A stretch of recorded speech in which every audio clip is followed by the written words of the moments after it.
Bonjour à tout le monde. Bonjour au frère Jean. Je vois la sœur Monette. Je vois toutes les sœurs. Oh là là. Bonjour frère Kevin. La sœur Annick. Annick number one. Bonjour. Je vois la grande Nathalie. La grande fermière. Que Dieu,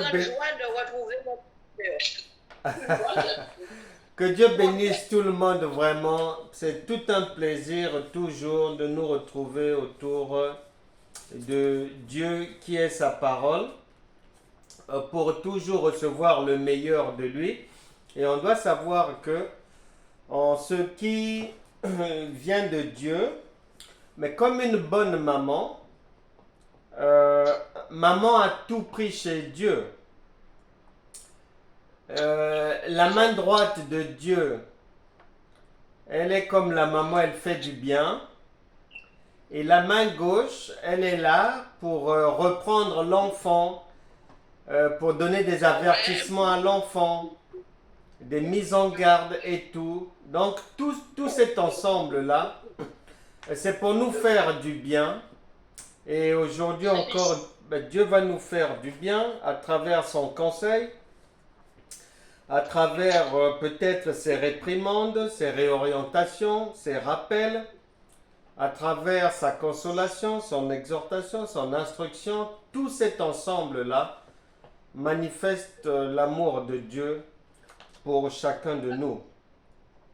Et nous allons aller là où le Saint-Esprit nous attend aujourd'hui, à l'adresse biblique Matthieu chapitre 22, verset 32. Matthieu chapitre 22, verset 32. Il est dit ceci. Matthieu chapitre 22, verset 32. Il est dit: Je suis le Dieu d'Abraham, virgule, le Dieu d'Isaac et le Dieu de Jacob. Dieu n'est pas Dieu des morts, virgule, mais des vivants. Dieu n'est pas un Dieu des morts. Dieu n'est pas le Dieu des morts, mais des vivants. Cela veut dire ceci. Cela veut dire que Dieu ne s'adresse jamais à une personne décédée. Dieu ne s'adresse jamais à une personne absente. La Bible déclare, Évangile de Jean chapitre 14, verset 26, que le Saint-Esprit nous disait, le Seigneur Jésus dit qu'il va nous envoyer le consolateur, l'Esprit de vérité. C'est le Saint-Esprit. Et lorsqu'il vient, c'est non seulement pour nous apprendre des choses, mais pour nous rappeler aussi ce qu'il nous avait déjà dit. Et donc, lorsque nous faisons escale à l'adresse biblique Matthieu chapitre 22, verset 32, c'est pour un simple rappel. Parce que ce sont des choses que moi, personnellement, je répète tous les jours pratiquement. Pourquoi? Parce que dès le départ, si quelqu'un pense que, en lisant les Écritures, Dieu parle des personnes qui sont décédées, ou Dieu parle de faits historiques, mais la personne est déjà hors sujet. Donc c'est pour éviter cela que nous passons d'abord par là pour faire un rappel, parce que les croyants ont vraiment du mal à retenir ce que Dieu dit. Deuxième chose, toujours dans ce rappel, c'est que comme tout le monde est averti que le Seigneur ne parle jamais des morts, ne s'adresse jamais à une personne décédée ou absente. Donc cela veut dire qu'il s'adresse à la personne qui est devant sa parole. Donc c'est individuellement, il s'adresse à toi-même, il s'adresse à moi, individuellement.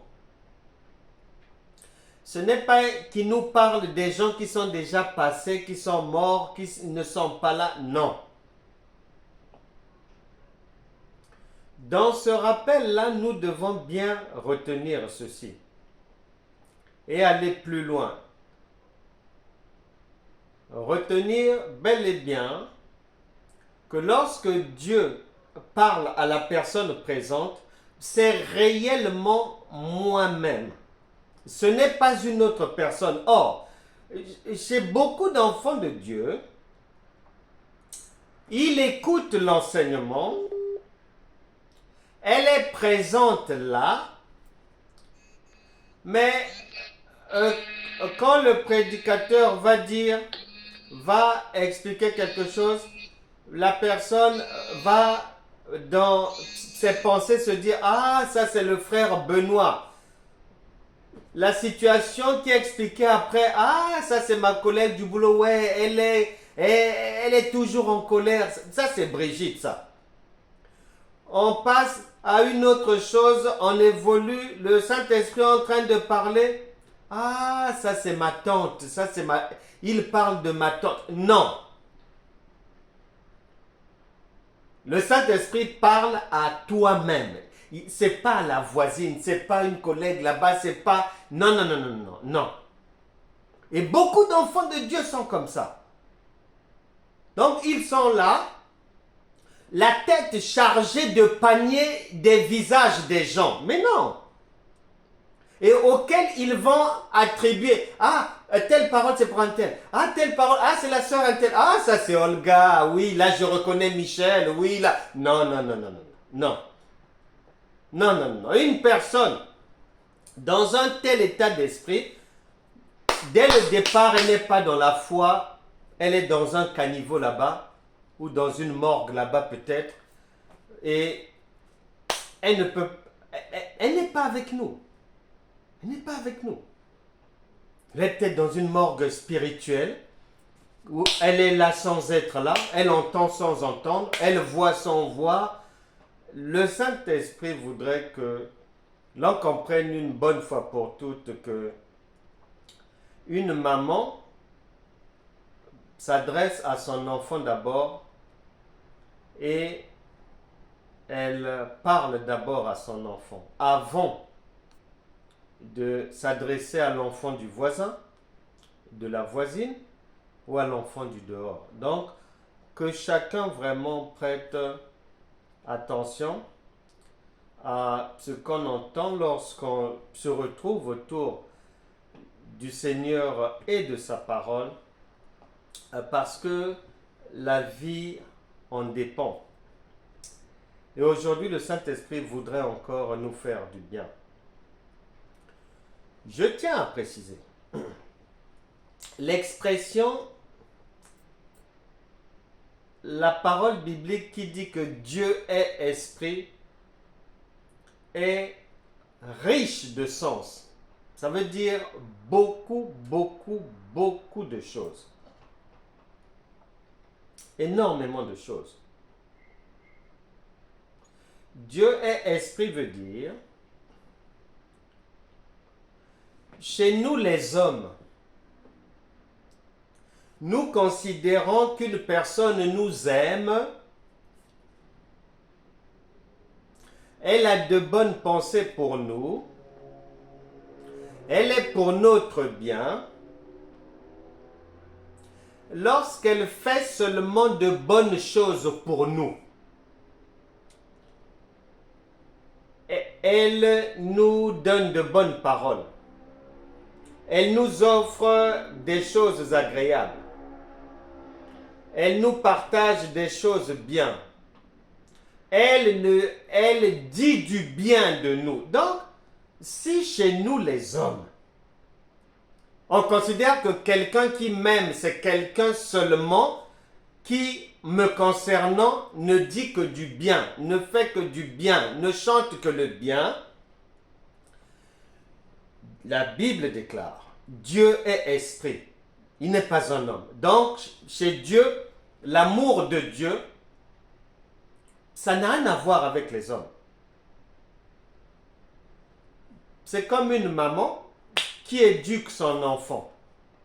Dans l'éducation parentale, tous les jours, on ne va pas accepter ce que l'enfant fait, on ne va pas accepter ce que l'enfant veut, on ne va pas accepter ce que l'enfant dit. Non.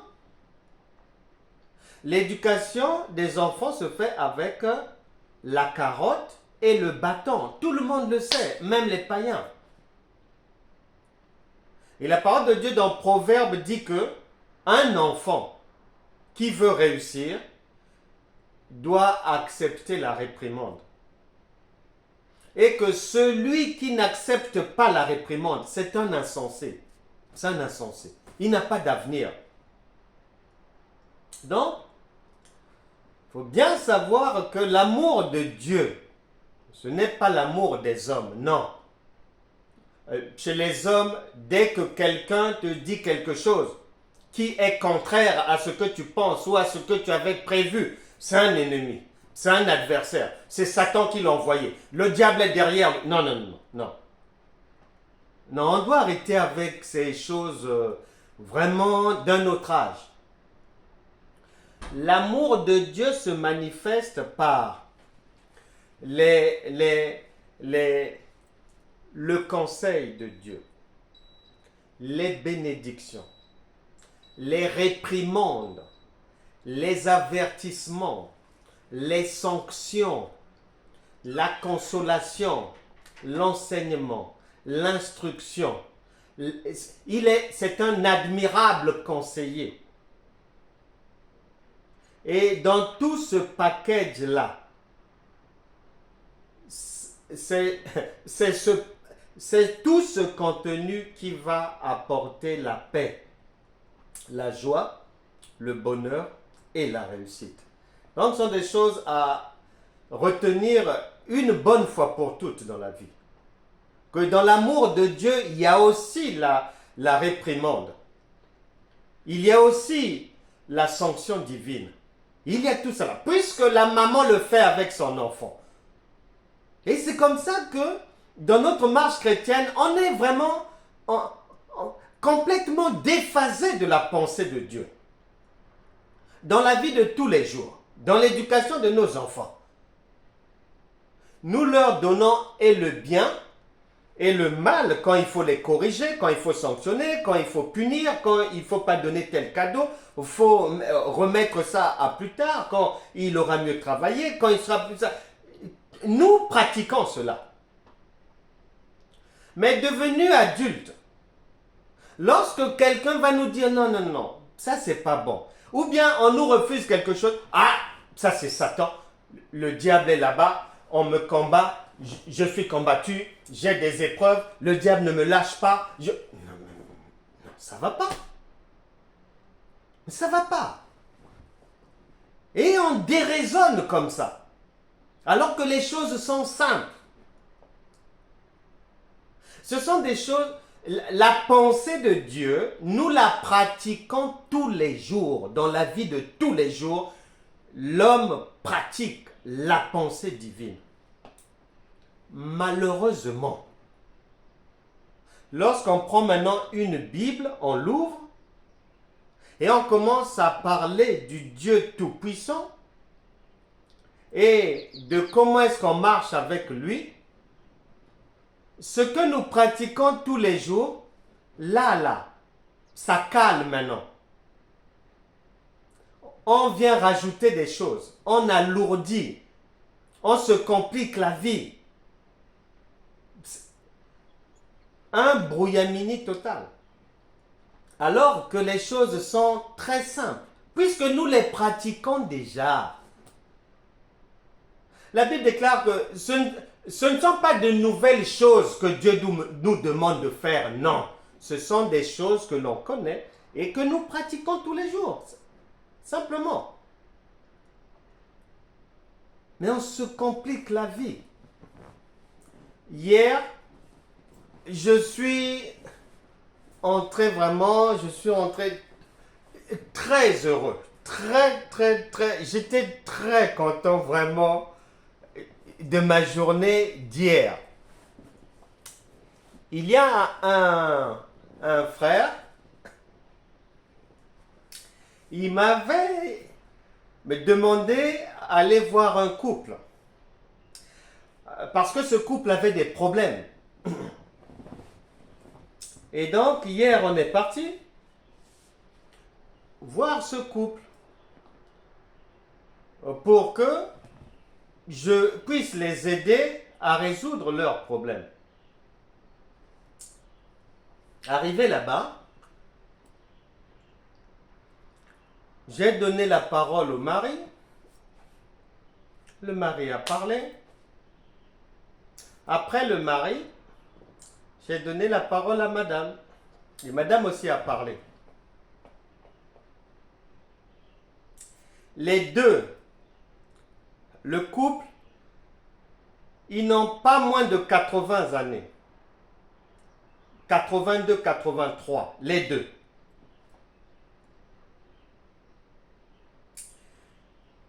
Le problème,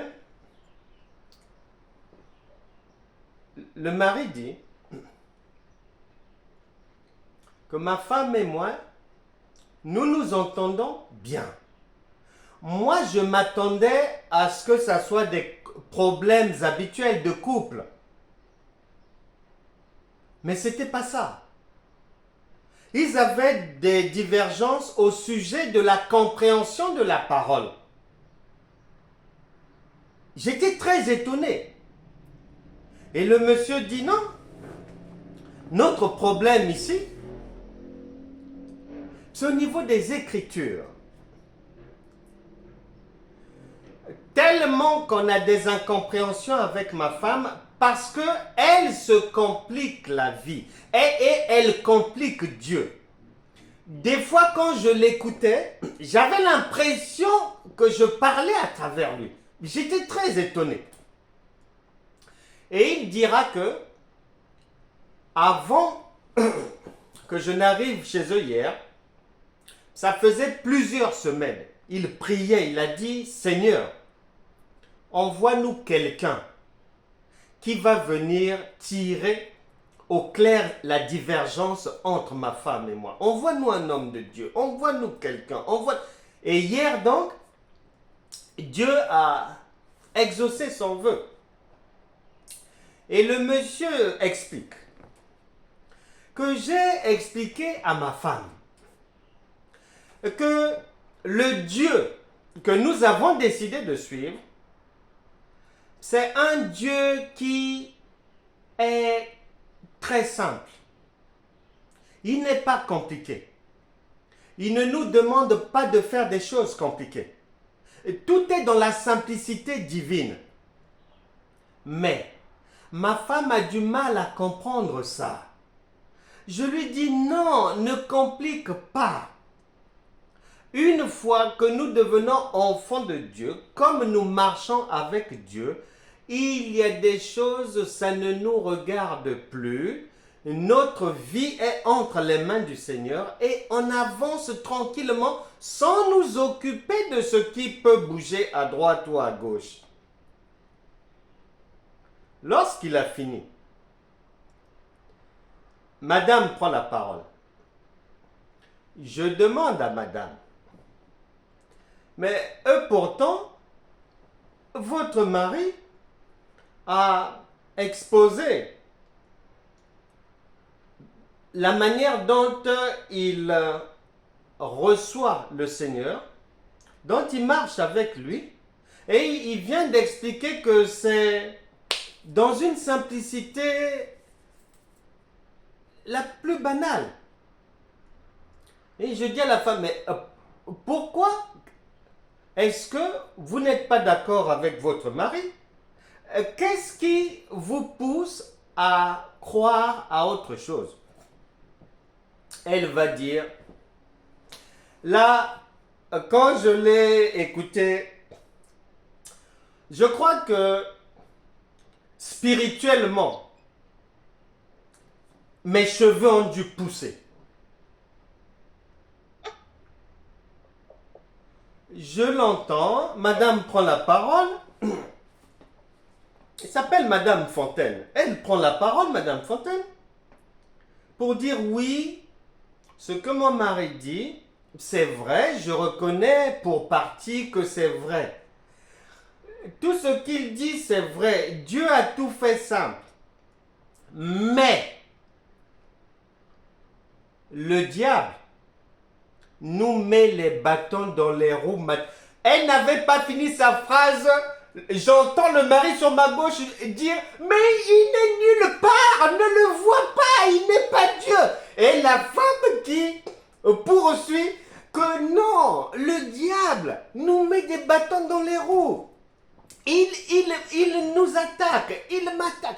Le mari dit, moi je ne vois pas ces attaques-là. Ne mets pas mon nom là-bas. Je ne vois pas ces attaques. Et la femme dit que voilà, à droite, soit ce sont les démons, soit les mauvais esprits. Là, dans mon jardin, je peux même plus aller là-bas. Quand je veux aller là-bas, le diable m'interdit d'aller là. Quand j'ai entendu ça, j'ai dit, Seigneur, crée un autre monde, s'il te plaît. Donc, pendant que je l'écoutais, j'étais en train de réfléchir, Seigneur, par où vais-je commencer? Elle est déjà sous les pieds du diable. Je vais commencer par où? Le Seigneur a dit qu'il a fait de nous des rois. Nous sommes dans les lieux très élevés, à la droite de Dieu. Et il a fait de nos ennemis notre marchepied. Mais, en écoutant Madame Fontaine, elle s'est mise sur... C'est-à-dire, mon Dieu, c'est comme si elle était marchepied du diable et des démons. Peur de ceci. Peur... Non. J'ai dit, Seigneur, heureusement, le mari a insisté pour dire à sa femme, tu crois du n'importe quoi. Je me demande où est-ce que tu as ramassé ça. Et nous n'avons pas à avoir peur. Le diable a déjà été vaincu. Nous sommes vainqueurs et nous marchons dans la simplicité divine. Tout ce que tu racontes là, nous ne sommes pas concernés par ça. C'était merveilleux à entendre. Le mari est resté mordicus en train de me dire, pasteur, ça fait des mois, j'essaie de lui faire passer le message de la simplicité divine. Mais elle a du mal à accepter, elle ne voit que le diable. Et heureusement que Dieu a fait grâce de donner une inspiration qui m'a permis c'est-à-dire d'aller récupérer du gouffre là. C'était une opération de sauvetage de Madame Fontaine. C'était tout un sauvetage. Parce qu'elle est déjà dans la prison du diable, dans une sous-prison des démons, dans une sous-prison des attaques permanentes, dans une sous-prison d'une vie de combat. Mais une telle personne, vous allez mettre combien d'années pour la sortir de l'égout? 5 ans? Heureusement, Dieu a fait grâce et Madame Fontaine a pu sortir de son trou, de son égout spirituel, et elle a compris que c'est son mari qui avait raison. Et le Saint-Esprit voudrait que l'on ne puisse pas trahir Dieu. Là où Dieu est simple, croire qu'il a fait les choses compliquées, et que nous devons vivre des complications, c'est trahir Dieu. C'est être traître de la parole. Puisque ce n'est pas ce que le Seigneur a dit, ce n'est pas ce que le Seigneur a fait. Et la simplicité divine, elle se manifeste au quotidien et aujourd'hui encore, elle va continuer à se manifester. Dieu n'a pas besoin de choses compliquées, ni pour lui, ni pour nous, pour nous faire du bien. Le Saint-Esprit nous attend à l'adresse biblique Actes des Apôtres chapitre 14. Actes des Apôtres chapitre 14, verset 8. Il est dit ceci. À Lystre, virgule, se tenait assis un homme impotent des pieds, virgule, boiteux de naissance, virgule, et qui n'avait jamais marché. Partant du principe que Dieu ne parle jamais des personnes absentes ni décédées, donc, il s'adresse à toi, il s'adresse à moi pour chercher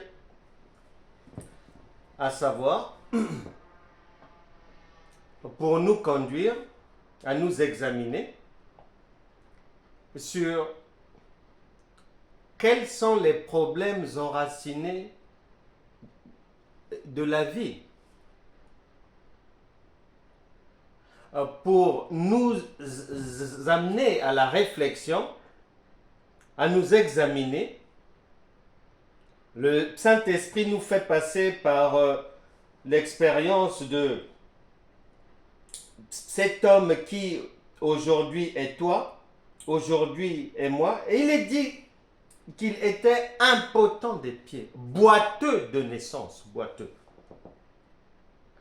Qu'est-ce qui chez toi boite depuis la naissance? Parce qu'il y a des gens qui, depuis la naissance, ils ne réussissent pas dans quelque chose. Depuis la naissance, tout ce qu'ils ont entrepris comme projet, ça n'a pas mordu. Et pour d'autres, ça commence après la naissance, à un certain moment donné de la vie. Ici, il est dit que lui n'avait jamais marché. Mais peut-être que ça a marché pour toi avant et une situation d'impotence est arrivée. Par quelle situation? Qu'est-ce qui fait que ta vie est comme handicapée? Je me rappelle d'une femme qui a elle-même handicapé sa vie comme ça là. Elle voyageait. Vous savez vous-même, des fois, entre la maman et le père des enfants, on ne s'entend pas. Donc, elle a fait le projet de voyager avec les deux enfants, mais sans dire au père, aller à l'étranger avec les enfants. Elle est partie, elle arrive à l'étranger avec les enfants, et pour des raisons administratives, pour que l'administration, peut-être, je peux supposer, puisse beaucoup plus avoir compassion d'elle, elle va déclarer à l'administration que le père des enfants est déjà décédé. Donc, c'est une veuve qui se présente dans ce pays à l'administration. Elle doit écrire ça dans tous les documents désormais. Les écoles des enfants, il faut que ça soit mentionné aussi dans tous les documents et tout, partout. Et les veuves, ce sont des orphelines. Or, ce n'est pas la réalité. Et ce mensonge-là a commencé à déranger violemment l'une de ses filles. Elle sait que son père est vivant. Mais il faut maintenant dire que son père est mort. La fille a eu un choc. Et depuis ce jour-là, elle a tout rejeté, les études, tout. Un choc. À l'idée de savoir que son père est vivant, mais il faut dire qu'il est mort. Ça a bouleversé l'enfant. Et de cette situation, la maman, bien sûr, quand c'est comme ça, ça donne quoi? Chaque 2-3 matins, il faut aller chez les psys, il faut aller à l'hôpital, il faut accompagner l'enfant comme ça. À la maison, l'enfant ne parle plus. Tu parles, l'enfant ne répond pas. Et voilà, donc elle est partie rentrer dans une impotence de la vie. Donc elle ne s'imaginait pas que ce qu'elle allait dire là, ce que ça allait engendrer comme difficulté. Ici, le Saint-Esprit ne nous dit pas si à Lystre, celui de Lystre, c'était dû au fait que il avait fait quelque chose, ses parents ont fait quelque chose, quelqu'un a fait quelque chose. Non. On plante seulement le décor. Une personne en sérieuse difficulté de la vie depuis la naissance. Mais dans la vie, on peut se retrouver en sérieuse difficulté après la naissance. Les choses peuvent bien commencer, mais après, on peut se retrouver paralysé dans tel et tel domaine. Mais comme cette sœur, premier fiancé, au seuil du mariage, il change d'avis. Deuxième fiancé, à l'entrée du mariage, il avait changé d'avis. Troisième fiancé, à l'entrée du port du mariage, il a changé d'avis. Quatrième fiancé, 6 fois, n'arrivant pas, c'est-à-dire depuis la naissance, n'a jamais pu, malgré la bonne volonté, n'a jamais pu se marier. Il y a des choses comme ça, des impotences comme ça dans la vie. Mais lorsque le Saint-Esprit nous parle de ces choses, ce ne sont ni des choses à prendre à la légère, ce sont des enseignements de Dieu. Et ces enseignements-là, il faut les sous-peser dans un sens comme dans l'autre. Parce que nous ne savons pas la cause. On ignore le problème qui a fait que ce monsieur, depuis sa naissance, est cloué comme ça. Est-ce une erreur médicale? On ne sait pas. Donc dans la vie, on peut se retrouver en difficulté du fait peut-être de l'erreur de quelqu'un, du fait de notre propre erreur, mais aujourd'hui le Saint-Esprit voudrait insister sur le fait que dans cette vie-là, sur terre, non seulement il y a à boire et à manger, mais nous ne devons pas marcher comme des inconscients ou des aveugles, quand bien même on est enfant de Dieu. Il faut savoir que tu peux te retrouver dans l'impotence de la vie. Tu peux te retrouver dans des difficultés de la vie parce que tu ne comprends pas la simplicité de Dieu et tu compliques les choses. Un frère fait un songe. Il est au volant de sa voiture. Au moment où il s'arrête, sort de sa voiture, dans son songe, quelqu'un vient lui dire: est-ce que vous savez que le permis de conduire avec lequel vous conduisez ne vous appartient pas? Et il se réveille en sursaut.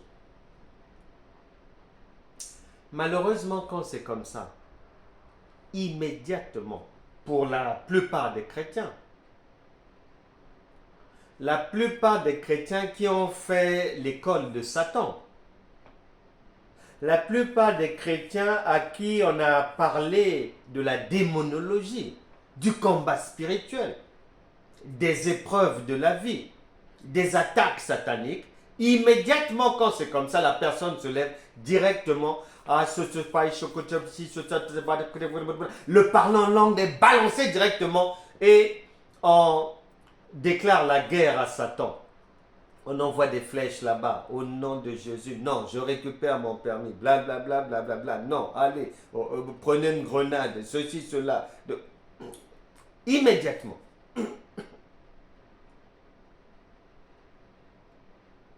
Et souvent, si la personne va voir un homme de Dieu, on va donner une ordonnance spirituelle.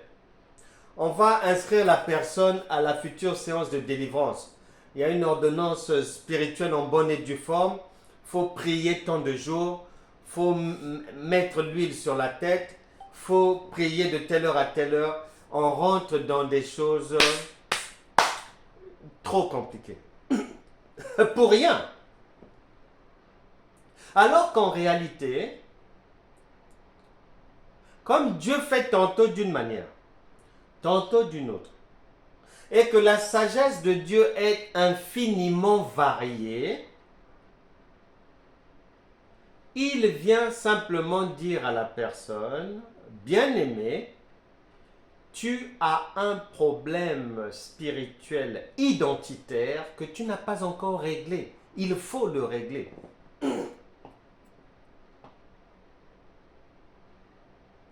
Donc, on déserte souvent, on abandonne, on lâche, on rase campagne la simplicité de Dieu pour aller facilement embrasser des choses tellement compliquées. Eux pourtant sont des choses qu'un collégien même de 15 ans, il vient avec son problème, tu lui donnes ton ordonnance spirituelle, il te dit non, je ne prends pas. Ça, je ne fais pas. Ça, je ne fais pas. Mais c'est normal parce que chez lui à la maison, quand il a un souci, quand il demande à sa maman, elle lui vient en aide sans gymnastique. Donc il ne peut pas accepter une aide assujettie à ceci, conditionnée par cela. Il faut souffrir un peu, il faut vieillir un peu, il faut se rider le visage. Non, non, non, non. Il dira non. Non, non, je ne prends pas. Et donc, dans la vie, on peut se retrouver soi-même dans des difficultés. On peut aggraver sa situation parce que on s'est simplement éloigné de la simplicité et de l'amour de Dieu, en fait, pour aller embrasser des choses compliquées. Et dans ce que le Saint-Esprit voudrait que l'on retienne aussi, c'est que dans cette histoire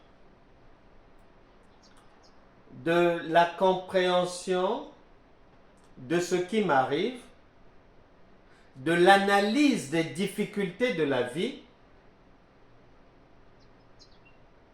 nous devons faire attention à ceci. Sur cette terre, souvent, même les enfants de Dieu, on oublie cela. Et pourtant, le Seigneur l'a dit dans sa parole. Mais on oublie. On préfère opter pour des choses qui n'ont ni tête ni queue et compliquées, mais on préfère rentrer là-bas.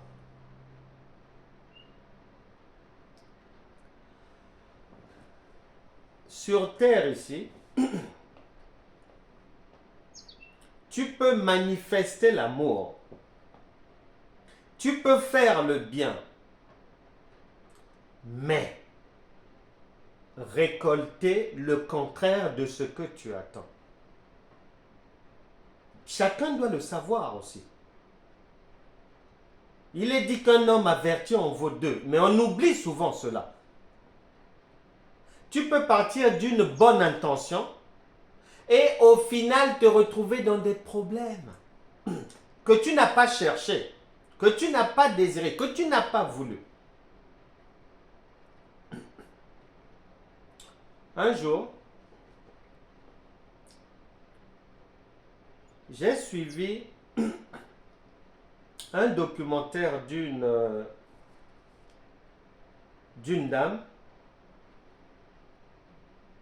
J'ai pris le temps de suivre le documentaire jusqu'au bout. Plus d'1h40 de témoignages.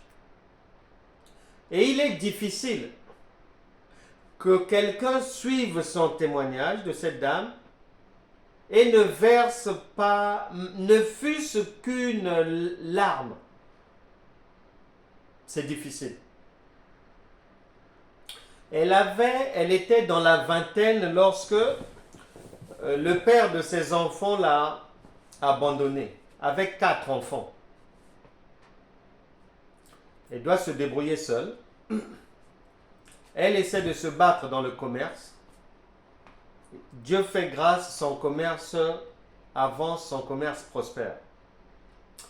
Beaucoup de clientèle maintenant, beaucoup de travail. Elle est mère seule avec 4 enfants. Elle réfléchit. Elle se dit non.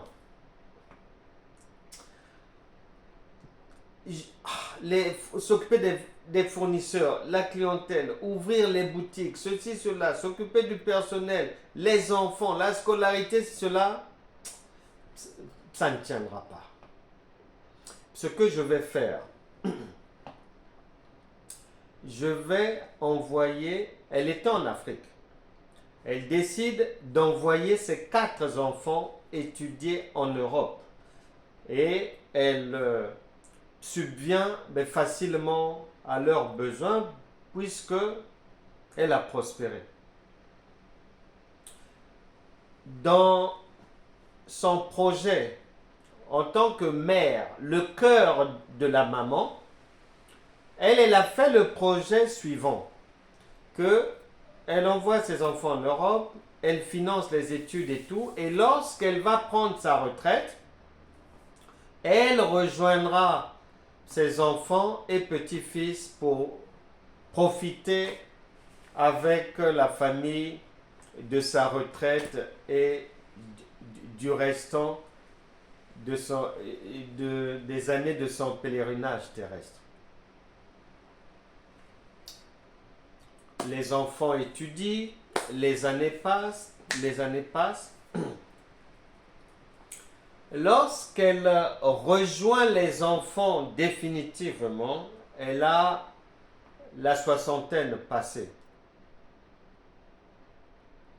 Mais très rapidement, elle se rend compte que les choses ne se passent pas comme elle avait planifié il y a 30 ans. Quand elle arrive, elle atterrit chez l'un des enfants. Rapidement, que ce soit le comportement de l'enfant, de la belle-fille, on lui fait comprendre que tout compte fait, tu es indésirable ici. Pour aller voir tel enfant, il faut d'abord demander si je peux venir voir, attendre quelques jours. Il faut la permission de la belle-fille. Bon, l'autre enfant vit à 500 kilomètres, l'autre vit dans un autre pays, maintenant à l'étranger. Donc, ce n'est pas comme ça qu'elle avait planifié les choses. Et ça devient compliqué pour elle. Et à partir de là, l'enfant chez lequel elle était, à un moment donné, avec sa femme, ils se disent non, on doit s'en débarrasser. On ramasse la maman, elle est jetée dans une chambre, dans un foyer. À partir de là, pas de visite des enfants. Et lorsque c'est elle qui veut aller voir les enfants et les petits-fils, c'est la croix et la bannière. Faut non seulement demander des autorisations, il faut attendre après plusieurs jours que l'autorisation vienne. Bon, dans l'attente là, il y a un stress parce que bien souvent c'est un non qui arrive et tout. Elle est dans un stress. Ça commence à lui donner des maux de tête. Et en plus, au foyer, elle est seule, donc la solitude est dans... Ça ne cadre pas avec ce pourquoi elle s'est sacrifiée toute sa vie. Un jour, elle demandait aux enfants quand elle pouvait le faire. Pourquoi vous vous comportez avec moi comme si je n'étais pas votre mère? Pourquoi vous me rejetez comme ça? Vous et vos épouses. Suis-je une étrangère pour vous? Pourquoi vous me faites ça? Les enfants ne répondaient pas. Un jour, l'un des enfants s'est décidé à répondre à la maman. L'enfant lui dit, maman, tu veux savoir pourquoi tu te plains qu'on est distant avec toi, ceci, cela, mais aujourd'hui je vais te donner la raison. Et l'enfant lui dit, il lui pose la question, maman, qui t'avait dit de nous envoyer en Europe? Tu ne savais pas qu'un enfant a besoin de la chaleur maternelle, de la présence maternelle, a besoin de la présence parentale? Tu ne savais pas ça? Tu nous envoyais ici. Les années sont passées. On n'a pas vécu avec toi. Donc, je préfère te dire, pour nous, tu es comme une étrangère. Tu es une étrangère. Quand elle a rejoint la chambre du foyer, très rapidement, dans les semaines qui ont suivi, là, douleur au dos. Après le dos, les jambes ont enflé. Après les jambes, elle qui était mince, elle a basculé dans le surpoids. Après le surpoids, on a diagnostiqué un diabète. Après le diabète, on a diagnostiqué un cancer. Dans cette chambre du foyer, dans la solitude, la vie en train de s'éteindre comme ça.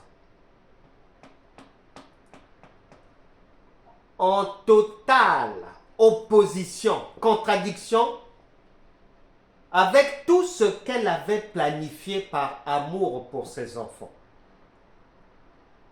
Donc attention. Sur terre ici, on peut se retrouver dans l'impotence de la vie, que ça soit en faisant le mal, mais attention, en faisant le bien aussi. Surtout, si Dieu ne t'avait pas demandé de faire ce bien.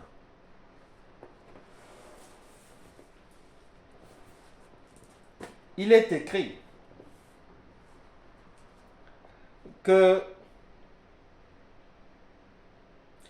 ce monsieur qui n'avait jamais marché, il écoutait parler Paul. Heureusement. Heureusement. Que peu importe la difficulté, les erreurs, les mauvaises situations de vie, les échecs de la vie, les blessures et autres. Heureusement que Dieu donne à chacun l'opportunité de le rencontrer. Et ici,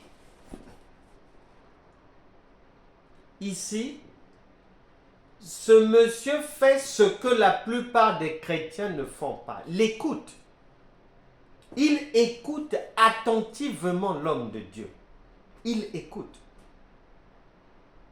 Maintenant, écouter pour Dieu, c'est pas écouter comme sentir le vent passer. Non. C'est écouter et comprendre. Écouter et comprendre. Il prête attention à cela.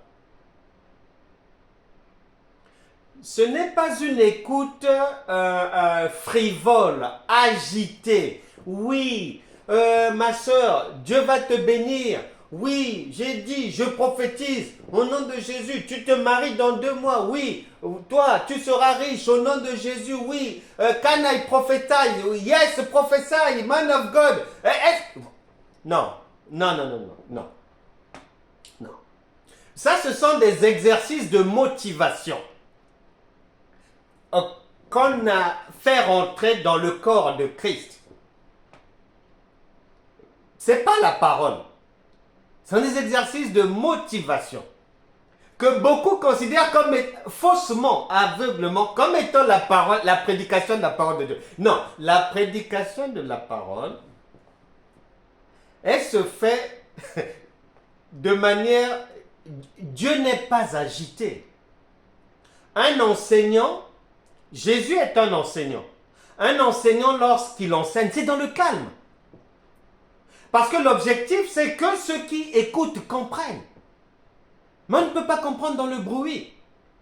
Et malheureusement, on est là. Ça bouge là. Alléluia, alléluia. Prêche, prêche. Amen. Non, non, non. Ici, là, il ne s'agit pas de ça. Il s'agit d'une écoute attentionnée. Une écoute au cours de laquelle nous sommes en recherche de compréhension. Pour comprendre ce que le Saint-Esprit est en train de faire passer comme message. Et c'est ce qu'il faisait ici à Lystre. L'écoute attentivement. Attentivement. Pas dans le brouhaha. Non, non, non. As-tu déjà vu un enseignant, mais que ce soit à l'école primaire, au collège, au lycée, à l'université, dans les centres de formation ou le permis de conduire, as-tu déjà vu un enseignant accepter faire son travail dans le bruit? Mais non. Parce qu'il sait que dans ce vacarme, la transmission du savoir ne peut pas passer. Ça ne passera pas. On est dans l'émotion seulement. Ça va bouger. Ce sont des émotions. C'est tout. Et heureusement que Dieu a bien fait les choses. Il a fait les choses de telle manière que sur cette terre, quand quelqu'un fait quelque chose, on saura. Si c'est positif, s'il y a du résultat, ça va se voir. Il est dit que c'est au pied du mur qu'on reconnaît le maçon. Ça va se voir. On n'a pas besoin de dire ça c'est un maçon. Non, non, non. Vous ne nous dites rien. Mettez-le là. On observe. Chacun va savoir. Et si quelqu'un travaille dans le vide, ça va aussi se savoir. Et cela fait 25-30 ans maintenant que ça a trop duré. Mais nous savons maintenant que ce vacarme-là, cette agitation-là, dans le monde chrétien, ça ne porte pas du fruit. Parce que les mêmes personnes, il faut les refaire passer à la délivrance 3 mois après. Ce sont les mêmes auxquels il faut chasser leurs démons 2 mois après. Ce sont les mêmes qui reviennent en permanence. Il y a une boucle comme ça. Et il faut encore prophétiser pour les mêmes 2 mois après. Il faut à chaque fois les remotiver, les relancer, donner de nouvelles prophéties pour garder leur morale, pour leur... Non. Ici, il ne s'agit pas de ça. Il ne s'agit pas de ça. Et il est dit, il écoutait parler Paul. Et il est dit, Paul, virgule, fixons les regards sur lui. Fixons les regards sur lui. Le Saint-Esprit fixe ses regards sur tout enfant de Dieu. Sur tous ceux qui sont dans la maison du Seigneur. Les regards sont fixés. Pourquoi? Parce que dans la maison de Dieu, l'unique modèle, c'est Jésus-Christ. Or, devenir enfant de Dieu, être chrétien, cela veut dire faire comme Jésus-Christ. Faire comme Jésus-Christ. C'est ce que veut dire devenir enfant de Dieu, devenir chrétien. Raison pour laquelle, lorsque le Seigneur est trahi par Judas, lorsqu'il est renié par Pierre, à 3 reprises, les gens ont reconnu Pierre. Il y a même une sœur qui l'a juste écouté. Elle a dit, non, non, non, non, ne cherchez plus. Il était avec lui. Demande, mais pourquoi tu dis ça? Non, mais écoutez, il parle comme lui. Et c'est vrai que Pierre était avec le Seigneur. Donc, même rien qu'au parler, on l'a reconnu. C'est ça. Devenir enfant de Dieu, être chrétien, cela veut dire faire comme Jésus. Donc, lorsque la parole de Dieu dit que Paul avait ses regards sur lui et d'une manière attentive, sache que le Seigneur a ses regards sur toi, sur moi. Il nous regarde de la manière suivante. C'est-à-dire que son regard, il doit, c'est-à-dire c'est comme s'il regarde un miroir. Il doit se retrouver en toi. Il doit se reconnaître en toi. C'est pour ça que le Saint-Esprit regarde attentivement cet homme. Est-ce qu'il ment? Est-ce que malgré qu'il soit impotent, est-ce qu'il est adultère? Est-ce que il est correct? Ou est-ce qu'il touche au tabac? Est-ce qu'il touche un peu de drogue? Est-ce qu'il est dans le vin? Est-ce qu'il ressemble à ces enfants de Dieu qui, c'est-à-dire inondés de leur propre désir pour le vin, brandissent toujours la pancarte? Paul avait conseillé à Timothée, prends un peu de vin. Tout en sortant, bien sûr, le verset biblique de son contexte. Mais ici, le Saint-Esprit nous a toujours à l'œil. Une observation attentive, parce que si tu dis que tu es de Christ, il faut qu'il se retrouve en toi. C'est pour ça que Galates chapitre 2, verset 20, l'apôtre a dit que ce n'est plus ce n'est plus moi qui vis, mais c'est Christ qui vit en moi. Complètement, complètement. Et il nous est conseillé de nous revêtir de Christ, de nous revêtir de Christ.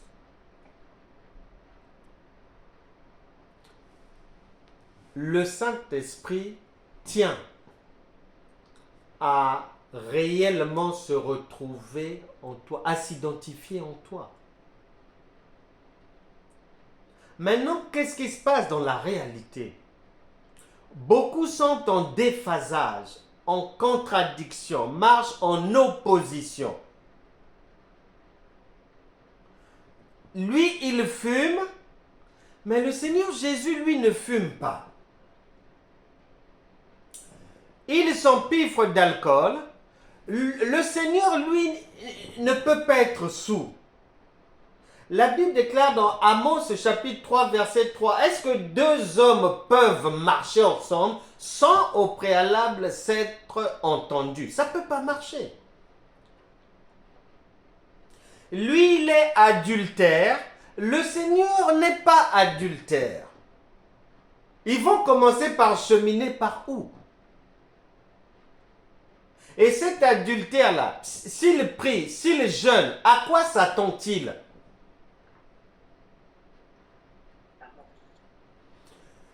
Lui, il a l'habitude de virguler, un spécialiste du mensonge, que ce soit au boulot ou ailleurs. Bon, le Saint-Esprit, lui, ne ment pas. Jean chapitre 9, verset 31, nous savons que Dieu n'exauce pas les pécheurs. C'est clair. Elle est encore dans l'idolâtrie.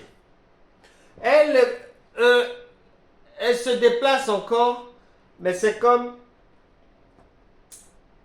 J'étais allé prier pour une dame qui avait beaucoup de problèmes, dérangée par les démons et tout. Et au cours de la conversation, et avant de prier, je vais constater que la dame a pour habitude faire un transport au cimetière, et au cimetière là-bas, elle prend le temps de parler à son mari décédé, aux parents décédés, ceci, cela. Je dis, ben voilà. Vous maintenez une com avec les morts. Or, la Bible déclare qu'il n'y a pas de rapport entre les morts et les vivants. Bon, vous maintenant, vous avez installé des passerelles. Mais ce sont ces voies de passerelles qui vous suivent dans la maison. Donc, il y a une personne qui est dans l'idolâtrie, qui se dit chrétienne, qui se dit parlant en langue, baptisée du Saint-Esprit, parmi les gens de la maison de Dieu, mais le Seigneur Jésus n'est pas dans l'idolâtrie. Comment ils vont marcher ensemble? Il ne se reconnaît pas dans cette personne, mais non. Il ne se reconnaît pas. C'est pas lui. Et beaucoup sont comme ça. Dans la haine. Lui n'est pas dans la haine. Là, on marche dans la jalousie. Bon, le Seigneur n'est pas dans la jalousie. Bon, ici, on marche dans le colportage. Le Seigneur ne colporte jamais. Ici, c'est le faux témoignage. Le Seigneur ne témoigne jamais faussement. Donc, par où ça va commencer? D'où viendront les bénédictions divines? Puisque les bénédictions sont déversées par la parole lorsqu'elle retrouve la parole. C'est ça. C'est ce que chacun doit bien avoir à l'esprit. Que fixons ses regards sur toi, fixons ses regards sur moi. C'est après avoir fixé ses regards que si le Seigneur ne se voit pas dans le miroir, si le Saint-Esprit ne se reconnaît pas dans ce miroir, parce qu'il y a des gens qui parlent beaucoup de Dieu, mais qui, lorsque le regard du Saint-Esprit se tourne vers eux pour tenter de se reconnaître en eux, non, c'est de la contrefaçon. c'est une photocopie. C'est quelque chose qui finira peut-être par ressembler, mais ça ressemble seulement, mais c'est pas ça. Et le Seigneur voudrait que l'on sorte de là. Dieu, le Seigneur Jésus, le Saint-Esprit, lui, est simple. Les gens choisissent les complications. Le Seigneur Jésus dit qu'il te soit fait selon ta foi. Bon, ici on dit tu obtiendras l'exaucement après 40 jours de jeûne et prière. Mais c'est pas la même chose là. C'est pas la même chose. Là, le Seigneur dit sa manière de faire, c'est ta foi t'a guéri. Ici, on dit tu fais le jeûne d'Esther, tu ajoutes le jeûne de Daniel, après tu ajoutes un jeûne de fruits, tu ajoutes un jeûne seulement, tu manges seulement des cacahuètes, tu ajoutes, et tu ajoutes jusqu'au bout. Mais ça ne peut pas marcher. Puisque le Seigneur ne se reconnaît pas dans ce modèle. C'est un modèle trop compliqué. C'est un modèle de la loi. Et nous devons donc nous habituer et choisir notre camp. Parce que c'est lorsque le Seigneur se reconnaît en quelqu'un, écoute la suite. Lorsque le Seigneur se reconnaît, ça donne ceci. Et Paul, fixant les regards sur lui, et voyant qu'il avait la foi pour être guéri, il a minutieusement observé la vie de la personne, de jour, de nuit, à 22h, 23h, 7h du matin, 5h, il n'y a pas de virgule, il n'y a pas de mensonge, il n'y a pas de... Il ne virgule pas chez les prostituées, il n'y a pas de calomnie, tout semble nickel, il y a beaucoup de progrès aussi, le Seigneur se reconnaît, et la suite donne ceci, voyons qu'il avait la foi pour être guéri, dit d'une voix forte, lève-toi, droit sur tes pieds. Et il se leva d'un bond et marcha. Lève-toi, droit sur tes pieds. Et il se leva d'un bond et marcha. Voilà la simplicité divine. Pas besoin de souffrir, pas besoin d'aller à droite, pas besoin de cafouiller à gauche. Non, lève-toi directement, droit sur tes pieds. Car la guérison divine, elle est toujours là. Il ne la journe pas. Non, elle est là. C'est à prendre maintenant. Et j'ai vraiment aimé hier d'avoir rencontré un monsieur de plus de 82 ans avec une lucidité extraordinaire, collé au principe divin et ayant compris que l'amour de Dieu se manifeste vis-à-vis de nous comme l'amour de maman, dans la simplicité. Rien de compliqué. Et ce monsieur a fait ce choix de la simplicité. Alors que sa femme était dans l'égarement total. L'égarement. La Bible déclare, Deutéronome chapitre 30, verset 19. Je mets devant toi la vie et la mort. Et le Saint-Esprit te donne le conseil, choisis la vie, c'est-à-dire ce qu'il y a de plus simple. Et aujourd'hui, chacun doit choisir soit la simplification de l'amour de Dieu, ou soit l'égarement et les ténèbres. Un choix de la vie à faire. Ici, il est dit, lève-toi droit. On n'a pas dit prie. Non. On n'a pas parlé de prière ici. On parle de la foi. Lève-toi. On n'a pas parlé de jeûne ici. Dieu dit une chose. On va ajouter des choses à ce que Dieu a dit. Mais non, ça ne marchera pas. Et il faut que cesse la soi-disant marche avec Dieu, mais dans l'hypocrisie et la traîtrise.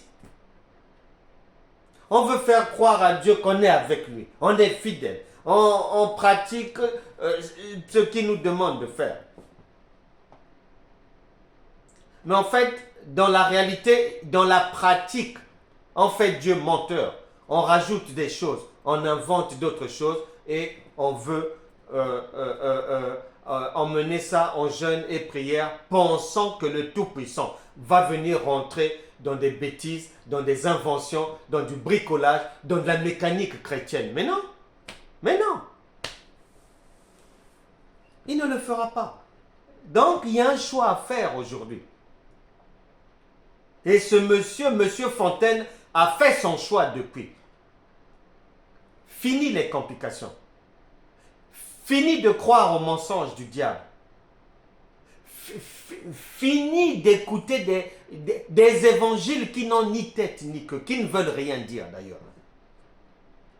Fini de marcher avec Dieu dans l'hypocrisie. On lui promet fidélité alors qu'on est fidèle avec un autre. Non, ça doit s'arrêter aujourd'hui. Le secours de Dieu, il est simple, il est clair et il est instantané.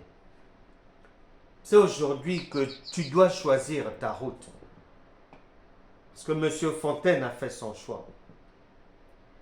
Et gloire à Dieu, il a prié le Seigneur pour que le Seigneur envoie quelqu'un pour aller tendre une perche à sa femme qui était dans les égouts de la chrétienté. Dieu ne veut pas te voir dans les égouts, mais dans la lumière. Nous allons prier. Ouvre ton cœur, parle à Dieu. Dis-lui ce que tu veux. Est-ce que c'est la lumière ou est-ce que ce sont les ténèbres de la vie? Parce que le secours de Dieu, il est immédiat pour ceux qui marchent avec Dieu dans la véritable droiture. Seigneur, nous te demandons pardon. Seigneur, aie pitié de chacun de nous ici. Seigneur, aie pitié de notre égarement. Seigneur, aie pitié parce que nous avions accepté une parole impropre à la consommation, sans énergie, sans vie, une parole morte. Seigneur, aie pitié de nous parce que nous avons accepté de croire en un combat spirituel dont tu n'as pas fait état, Seigneur. Seigneur, aie pitié de nous. Parce que nous avons ajouté des choses à la foi. Seigneur, aie pitié de nous. Nous avons mélangé, confondu prière et foi, parler en langue et jeûne. On a tout confondu. Aie pitié de nous, Seigneur. Nous nous sommes égarés de ta simplicité. Seigneur, nous te demandons pardon. Et nous croyons que nous sommes maintenant sur le chemin, la vérité et la vie. Merci, Seigneur, de nous avoir pardonné. Merci, Seigneur, pour ton amour sans limite pour chacun d'entre nous, pour nos enfants. pour nos activités, pour tout ce que nous faisons. Seigneur, merci pour la lumière apportée dans les pensées, dans les familles, dans les maisons, Seigneur. Au nom puissant de Jésus. Que toute malédiction sur la vie d'une personne ici soit brisée aujourd'hui. Que toute situation qui avait handicapé, qui paralysait une personne, que ce soit dans sa santé, dans ses finances, dans son travail, dans ses projets, dans l'éducation des enfants, dans les projets pour les enfants, dans les relations de la famille, et que sais-je encore, que toutes ces situations handicapantes qui ont rendu impotent une personne ici, qui ont rendu impotent les enfants, je les arrête aujourd'hui, qu'elles soient brisées, que ces chaînes soient brisées aujourd'hui au nom de Jésus. Que tout esprit d'agitation, tout démon qui agite une personne ici, tu sors aujourd'hui de son corps, de sa vie, au nom puissant de Jésus. Que la puissance de la résurrection se manifeste dans les vies, dans les ventres, dans les jambes, dans les dos, dans la tête, au nom puissant de Jésus. Que l'esprit de la peur quitte les vies de tout un chacun ici, car la parole de Dieu déclare que chacun a reçu de la part du Seigneur un esprit de force, d'amour et de sagesse. Saint-Esprit, que ta sagesse, ta discipline, ton ordre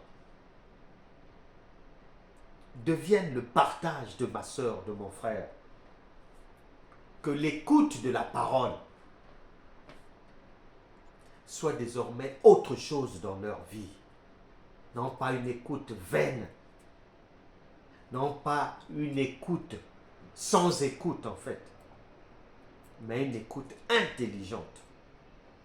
Une écoute avec pour objectif la compréhension et non l'écoute basique qui ne mène à rien. Saint-Esprit, fait du bien.